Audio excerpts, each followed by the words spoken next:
5장 레오나르도 신화 전설의 탄생. 살아있는 동안 레오나르도는 미켈란젤로나 라파엘로처럼 이미 하나의 신화였다. 레오나르도가 밀라노의 루도비코 일모로 궁에 있을 때 궁정시인 베르나르도 벨렌초니는 1490년 잔 갈레아초 스포르차와 이사벨라 다라곤의 결혼식에서 행해진 유명한 천국의 축제를 묘사하면서 레오나르도의 재능을 찬양했다. 신화에서 영감을 얻은 이 웅장한 연극 공연에 대해 우리는 피렌체의 거장 레오나르도 다빈치의 위대한 재능과 예술로 7개의 행성이 돌고 있는 천국을 만들었고 이 행성 역할을 남자들이 각각 맡았다라고 썼다. 벨린초니는 1493년 시의 주석에 언급된 레오나르도에 대해 다시 한번 다음과 같은 비유를 했다. 피렌체로부터 한 계시가 이곳으로 인도되었다. 특히 그 비유는 토스카나의 한 예술의 거장을 미화하여 보이지 않는 것도 그릴 수 있는 고대 그리스의 유명한 화가에 가깝게 묘사했고 환칭법으로 레오나르도가 그 화가의 화신인 듯 다루었다. 마테오 반델로는 레오나르도가 그의 동시대 사람들에게서 누렸던 명성에 대한 또 다른 정언을 제공했다. 1554년에 출판한 루벨이라는 작품에서 마테오는 산타마리아 델레그라치의 수도원 식당에서 최후의 만찬 작업을 하고 있는 레오나르도를 다음과 같이 묘사했다. 피렌체 출신으로 당대의 완벽한 화가 레오나르도가 그리는 예수와 제자들의 경이롭고 유명한 최후의 만찬을 젊은이들은 조용히 바라보고 있었다. 여러 세기를 거치는 동안 레오나르도의 명성과 지위는 결코 부인되지 않았다.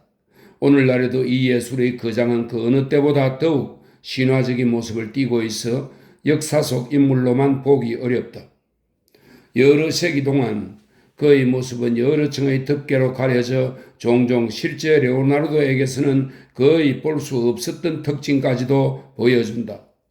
어떤 이들은 레오나르도를 다방면의 재주로 인해 많은 추종자들을 거느리게 된 낭만주의적 천재라고 생각한다.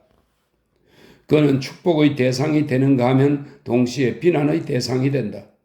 역사의 진보에서 실증주의 신념의 선구자로 시대를 앞선 발명가로 중세의 미신을 제거하고 땅에만 머물렀던 인간의 한계를 넘어서게 한 과학자로 여기는 사람들이 있는가 하면 또 다른 이들은 근대의 기적적인 성화의 작가로 찬양한다. 수많은 사람들이 그의 그림을 찬양하러 세속인의 순례지인 양 파리로 오지 않는가. 모나리자야말로 레오나르도의 신화를 이룩한 그의 걸작들 중의 하나이기 때문이다. 작품을 기술적으로 재생산할 수 있는 시대인 오늘날 발트 벤야민의 표현을 빌리면 모나리자의 이미지는 융성한 상업 발달의 영향으로 포스터와 티셔츠, 기념품과 온갖 잡동사니 위에 그려짐으로써 그 어느 때보다도 많이 이용되고 있다. 강박관념의 대상 모나리자. 오래전부터 이 유명한 작품은 특별한 관심 대상이었다. 이 작품을 한 번도 본 적 없는 바사리 자신이 16세기에 이미 세밀한 묘사를 시도했는데 물론 제멋대로였다. 왜냐하면 그림에 있지도 않은 속눈썹 묘사까지 꾸며서 서술했기 때문이다. 그런데 진정한 레오나르도 주의의 물결이 확산되고 모나리자가 인기의 절정에 도달하게 된 때는 19세기였다. 1800년부터 보나파르토는 모나리자를 튠러리 궁 침실에 걸어놓았다. 그는 모나리자를 마담 리자라 부르기를 좋아했다. 그로부터 4년 후 모나리자는 루브르 궁에 자리를 잡았고 그때부터 모나리자의 운명은 안전하게 되었다.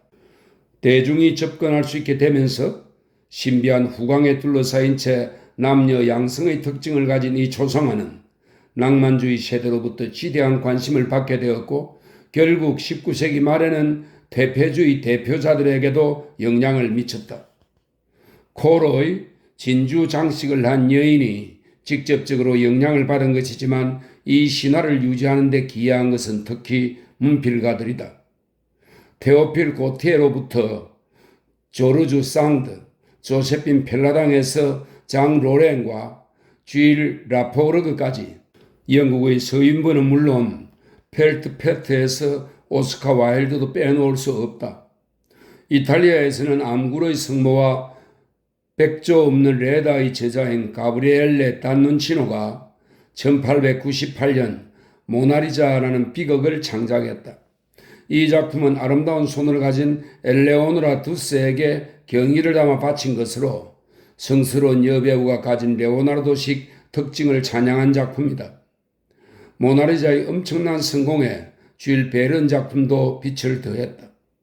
프랑스 대중소설가인 그는 1874년 모나리자라는 희곡을 썼다. 모나리자가 진정한 숭배 대상이었다면 찬양받는 대상이 늘 그렇듯 역시 반대 반응도 있었다는 것을 염두해야 한다. 20세기 아방가르드의 미술품 파괴주의가 분통을 터뜨린 대상은 바로 숭배의 대상이자 예술의 상징처럼 되어버린 이 그림이었다. 미래주의자들은 이 그림을 혐오했다. 아르덴고 소피치는 1914년 벽의 파란 바탕 위에 커다란 하얀색 글씨로 모나리자, 이탈리아의 설사약이라고 쓴 것이 보인다. 그 아래 교태 부리는 모나리자가 있다. 자, 마침내 우리나라에서도 훌륭한 예술 비평이 시작되었다고 썼다. 가라는 모나리자를 역겹다고 했다. 이후 선동적 그림이 나왔다. 1914년 말레비치는 모나리자의 얼굴에 십자가 모양으로 2개의 칼자국을 냈다. 1919년 뒤시앙은 거기에 수염을 덧붙였다. 이것이 레오나르도의 걸작을 위반하는 차후 그림들의 원형이 됐다. 레디메이드 예술품 작가인 뒤상이 그린 모나리자에는 LHOOQ라는 선동적 제목이 붙어 있다. 이 머리 글자를 큰 소리의 불어로 읽어보면 그 의미, 즉 그녀는 창녀다를 알 수 있다. 뒤샹의 뒤를 이어 많은 예술가들이 기존 예술 규칙을 조롱하고 규탄하기 위해 모나리자를 이용했다. 자신의 것과 똑같은 수염이 있는 살바도르 달리의 모나리자, 베르낭 레제의 열쇠와 모나리자, 앤디 위홀의 모나리자 들, 르네 마크리트의 청동조각상 모나리자 등이 이러한 유형 중 가장 유명한 작품이다. 모나리자 외에 숭배받는 최고의 만찬도 모나리자 못지않은 훌륭한 평가를 받았다. 이 작품은 앤디 워홀이 제안한 여러 가지 다양한 버전이 보여주듯 오늘날까지도 여러 예술가에게 영감을 준다. 모나리자처럼 이 그림도 조롱과 위반의 대상으로 다루어졌다. 또 1490년의 드로잉 비트로비우스의 인체 비례 또한 끊임없이 재생산되며 재평가받고 있다. 이 그림은 마리오 체롤리가 레오나르도 박물관 광장의 조각상을 만들 때 영감을 주었고 통용되는 이탈리아 인류로 동전에도 새겨져 있다. 레오나르도 기록 보존소가 1972년 빈치에 설립된 것은 레오나르도 주의 현상을 설명하기 위함이다. 1993년부터 이곳은 빈치의 이상적 미술관의 일부가 되었고 이곳에서 이루어지는 활동은 레오나르도가 창조한 인물들에게 생명력을 부여한다. 신적 존재 레오나르도. 조형 예술과 문학만이 레오나르도 다빈치의 신화를 만들어낸 유일한 영역은 아니었다. 영화 또한 광범위한 영역의 팔방미인적 능력을 가진 예술가의 모습에 관심을 가졌다. 이탈리아의 TV용 영화 작가인 레나토 카스텔라니는 그의 인간적인 면을 더욱 강조하면서 레오나르도 다빈치의 삶을 1971년 만들었다. 이 영화의 주요 장면들로는 레오나르도가 태연하게 죽음이라는 현실과 대면하는 모습, 1478년 파치 가문의 음모로 사형을 언도받은 사형수의 초상화를 그리는 모습, 그리고 피렌체의 산타 마리아 누오바 병원에서 시체를 해부하는 모습 등이다. 영화 제작자는 이처럼 귀감이 될 만한 장면들을 통해 이 거장이 어느 정도까지 참을 수 없는 지식의 목마름에 몰려 있었는지를 보여주고자 했다. 이와 관련하여 레오나르도에 대한 프로이드의 글을 떠올리게 된다. 비인의 의사는 레오나르도는 모든 사람들에게 다정하고 상냥했다. 동물들을 함부로 죽이는 것이 정당하지 않다고 생각하여 육식은 피했으며 오로지 자유롭게 놓아주기 위해 시장에서 새를 사는 것에 큰 기쁨을 느꼈다. 그는 전쟁과 유혈을 비난했다. 그는 인간을 가장 못되고 잔인한 짐승보다도 못한 동물의 세계의 왕이라고 불렀다. 그러나 이처럼 의열인 감수성을 가졌지만 그는 사형수의 마지막 고통을 보기 위해 따라가는 것을 마다하지 않았다. 고통으로 일그러지는 얼굴의 표정을 연구하여 노트에 그려넣기 위해서였다. 그의 섬세한 감각은 또한 가장 잔인한 공격용 무기를 구상하는 데도 전혀 방해가 되지 않았고 체살의 보르자의 후원하에 수석 군대 공학자로 일했다. 그는 선과 악에는 무관심해 보였다. 라고 쓰고 있다. 레오나르도를 다룬 영화 가운데 로베르토 베니니와 마시모 트로이시가 나오는 울고만 있지 말아요를 빼놓을 수가 없다. 비록 풍자적 관점에서 다루기는 했지만 이 영화는 토스카나 출신의 유명한 거장의 가장 높이 살 측면으로 과학자와 발명가로서의 레오나르도를 강조한다. 레오나르도가 루도비코 1 모로의 궁에 거주하던 1492년으로 가게 된 영화 속의 두 주인공은 강가에서 레오나르도를 만난다. 토리노 왕립도서관에 있는 유명한 자화상의 모습을 한 레오나르도는 자신의 발명품 중 그의 노트에 그려져 있는 기계를 효과적으로 되살린 수력 기계를 시험하는 중이다. 풍자적인 장면에서 두 주인공은 천재 발명가를 이용하여 명예와 재물을 가져다 줄 혁명적인 기계를 발명할 기회를 엿본다. 그러나 그들이 레오나르도에게 기차의 기능과 체온계를 설명하는 것은 부질없는 짓이었다. 당황한 거장은 이러한 것을 이해하지 못하고 두 사람의 주인공은 역사에 의해 과대평가된 이 인물의 능력을 믿었던 것에 화가 나고 실망해서 레오나르도의 곁을 떠난다. 영화가 끝날 무렵 레오나르도의 천재성은 확인된다. 미래에서 온 두 친구들이 가져온 하찮은 정보를 이용해서 결국 레오나르도는 전기기관차를 만들고 기관석에 앉게 된다. 레오나르도와 관련된 진부한 일화를 모아놓은 이 우스꽝스러운 영화는 인류 역사상 가장 복잡하면서도 매력적인 인물 주변에 굳건히 세워진 또 다른 신화들 중 하나를 표현한 것이다. 유명한 발명, 진실과 거짓. 레오나르도는 특히 위대한 발명가로 알려져 있다. 그렇지만 그가 구상한 기계 중 실제로 그가 만든 것은 거의 없다. 그가 만든 유일한 기계라면 상인이자 피렌체 인문주의자 베르나르도 루첼라이를 위해서 1510년에 수력 측정기를 만들었다는 기록이 있다. 그의 설계도 가운데 당시의 상상력으로 가장 놀라운 인상을 주는 것은 근대의 위대한 발명을 예견한 듯한 몇몇 기계들이다. 우선 비행기가 있다. 원래 레오나르도는 나비 비행기처럼 인간의 근육 힘을 이용하여 새의 날개처럼 작동하는 기구를 생각했다. 그 뒤 당시 사람을 들어올릴 수 있을 정도로 커다란 연을 관찰하면서 바람을 이용한 오늘날의 행글라이더 같은 기구를 상상할 수 있었다. 다음에 옛날 헬리콥터와 비슷한 나선형 비행기계 설계도가 보인다. 레오나르도의 비행기계와 관련하여 피렌체 근처 체제리 산 꼭대기에서 몸을 내 던지려 한 젊은 조로아스트로의 딱한 이야기가 전해진다. 그러나 이것은 전설일 뿐이고 틀림없이 다음과 같은 레오나르도의 예언적 구절에서 나온 얘기일 것이다. 커다란 체체리 산 너머로 큰 새 한 마리가 첫 비행을 하려 한다. 세상을 놀라움으로 가득 채우고 그 명성을 모든 문자로 가득 채우고 그가 태어난 둥지를 영원한 영광으로 채우고 날아간다. 물속에서 숨을 쉬도록 해주는 도구의 연구 또한 유명하다. 잠수부와 구명 튜브, 기초적인 수중 마스크가 드로잉으로 표현되었다. 인간에게 위험하다고 생각하며 공포하기를 꺼렸던 잠수함 설계도도 빼놓을 수가 없다. 그리고 나는 인간의 나쁜 본성 때문에 이것을 출판하거나 발표하지 않는다. 코덱스 아틀란티쿠스는 대엽 장치의 자동 운송기 스케치를 포함하고 있다. 이것은 세 개의 바퀴와 방향 장치가 달려있는 일종의 자동차이다.